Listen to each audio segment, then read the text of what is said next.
Alright guys, so we are going to be looking at aggregate demand right now. We've covered this a little bit in the past when I went over the aggregate supply, aggregate demand graph. We're just going to be looking a little bit more specifically. This will be relatively short. Alright, so aggregate demand, there you are. Okay, now what does this show? Well, you remember on the aggregate supply, aggregate demand graph, we have the y-axis, which is going to be price level, and then the x-axis, which is real GDP. So the aggregate demand curve, which is downward sloping, demonstrates the relationship between real GDP and price levels. So the amount of spending that is going to be taking place at every possible price level. All right. So just like a normal demand graph, a supply and demand graph, the demand curve shows the buying behavior at every possible price level. This is really the same thing, but instead of looking at the demand for one thing, it's looking at the demand for everything. So the purchasing that will take place at every possible price level. All right. So they're inversely related. When price levels are high, then the amount of spending is going to be lower, and when price levels are lower, the amount of spending is going to be higher. So there you have that downward sloping aggregate demand curve. Now there are three big reasons that the curve is downward sloping. One of them is called the real balances effect. You'll also see this called the wealth effect. Now what is happening here is that very simply when price levels are lower, that means people can afford to spend more. Their money goes further than what it did otherwise, so you'll see a bigger amount of spending that's taking place. All right, so we're looking at why is this downward sloping? Price levels are lower, the amount of spending will be higher. Just like on a normal supply and demand graph, prices are lower, the amount that people buy is going to be higher. All right, so same sort of idea. And when the price levels are higher, the amount of spending is going to be lower. All right, so the amount of wealth that people have, right? Lower price levels means you have effectively more wealth, you spend more. Okay, the second reason is called the interest rate effect. When price levels are higher, this tends to be coupled with higher interest rates, especially when you have the Fed engaging in monetary policy action. Higher interest rates means that you have less investment by businesses. Remember that investment refers to business investment in capital. Okay, so higher price levels mean higher interest rates, which means less investment by businesses. It's more expensive for them to borrow money and spend it. Not only that, from the business's perspective, it is more in their interest to save money at higher interest rates rather than to invest in capital. So let's say that there's a factory they could build that will give them a 5% return, or they could just hold on to the money and it will give them a 7% return. Well, the higher interest rate means that it's more in their interest to save the money at 7% than to build the factory, which would be investment at 5%. Okay, and lower price levels tend to be coupled with lower interest rates, and it goes the other direction. All right, businesses will be less likely to save, more likely to invest in capital. The third reason that is downward sloping is the foreign purchases effect. Okay, higher price levels within a country means that people are more likely to buy cheaper imports, relatively cheaper imports. Okay, so if price levels are going up in the United States, things from other countries, these same goods are now becoming comparatively cheaper versus what you see in the U.S. So that means you're more likely to buy the exports than, or excuse me, you're more likely to buy the imports than you are domestically produced goods. All right. And then lower price levels means that domestically produced goods are going to be cheaper, so you're more likely to buy that rather than the imports, which are now becoming a little bit more expensive. Okay, now a shift in aggregate demand. What causes it to shift is that equation we looked at before. Aggregate demand is equal to C plus IG plus G plus XN. Consumption, business investment, government spending, and net exports. Since aggregate demand is equal to those four things, what that means is that if we affect any one of those four things, then we will cause aggregate demand to shift. If we increase any one of the four, consumption, investment, government spending, or net exports, then aggregate demand will increase, and that will be a shift to the right. If we decrease any of those four, that will be a decrease in aggregate demand and cause it to shift to the left. Okay, so same thing as supply and demand graphs. Increases are always to the right. Decreases are always to the left.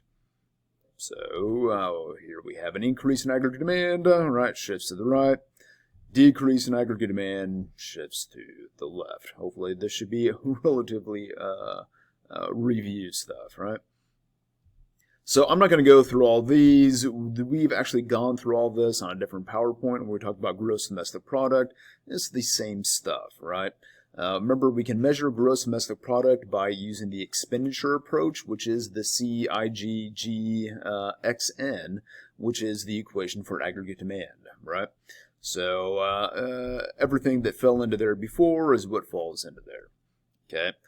So what can cause consumption to increase or decrease? Consumer wealth, how wealthy you are, right? So if you have more money, this is similar to income when we talked about demand by itself. If people have more money, they spend more. People have less money, they spend less. Okay, and it could just be wealth, not actual money, but net wealth, right? So let's say your home increases in value. Well, you feel more wealthy, so you're more likely to spend. Okay, consumer expectations can also affect spending. If you have a positive outlook on the economy for the future, you're going to spend more money now.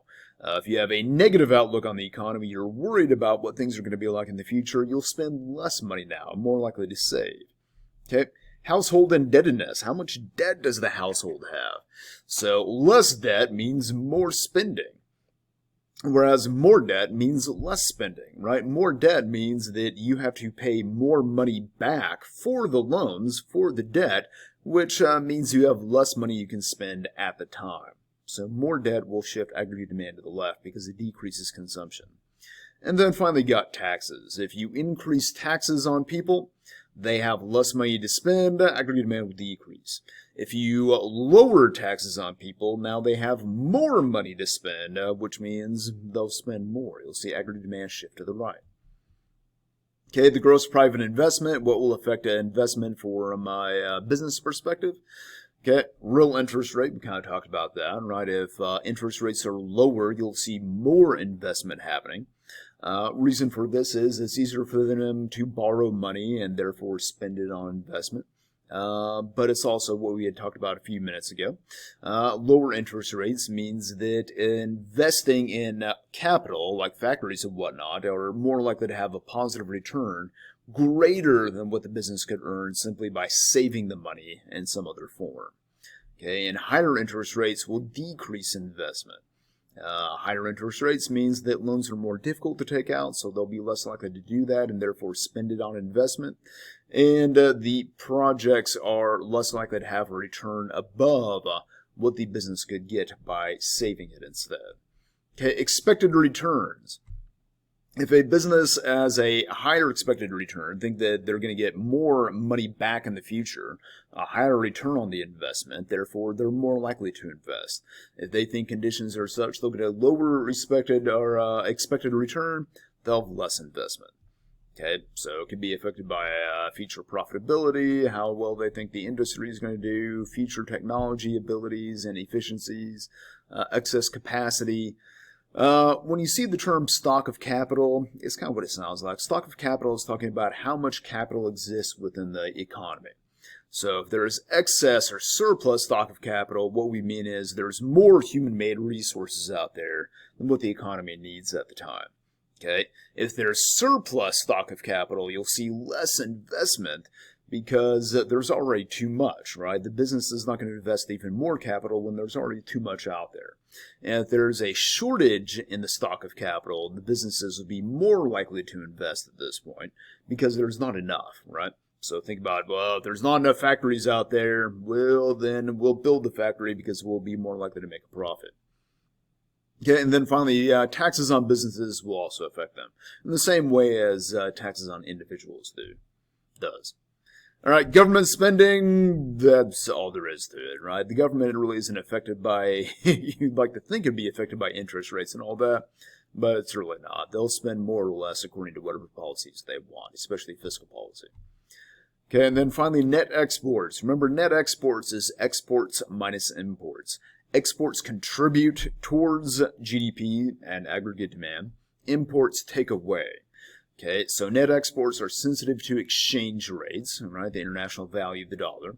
A strong dollar, if your currency is stronger, that means you can afford more foreign goods.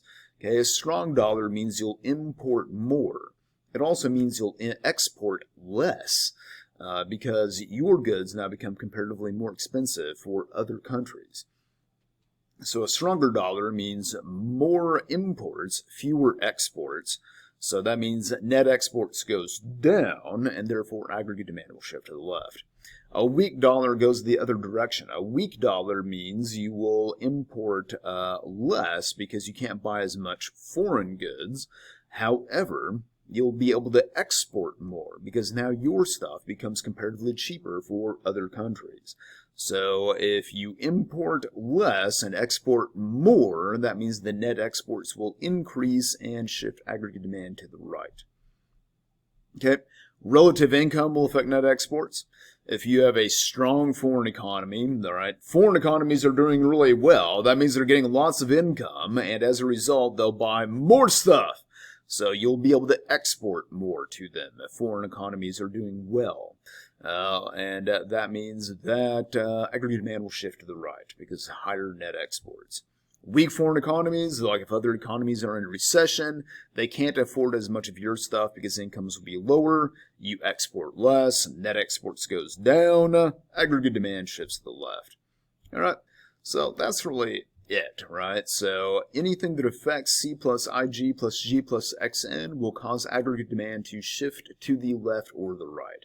What we looked at here are the factors in each one of those four categories that causes an increase or decrease for those and will therefore shift aggregate demand.